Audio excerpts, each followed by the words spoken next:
ঘোষ।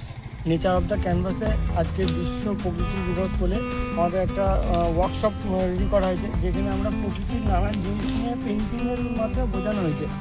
এখানে আমরা যে গাছপালা নষ্ট করে দিচ্ছি, যেটার জন্য জল নাই, প্রকৃতি একটা দূষণ হচ্ছে।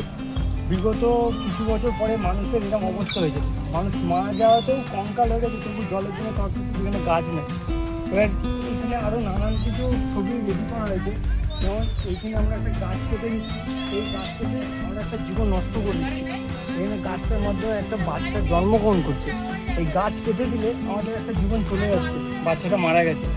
তো আমরা যেভাবে প্রকৃতিকে দূষিত করছি, যেখানে আমাদের গাছ লাগিয়ে বাঁচানো দরকার। একটা প্রকৃতি যেভাবে অন্ধকার কালে সবাই ঘুরিয়ে যাচ্ছে আমাদের সবুজ প্রকৃতি, এটাকে তুলে ধরার জন্য আমরা কিছু জিনিস বন্ধ করতে পারি।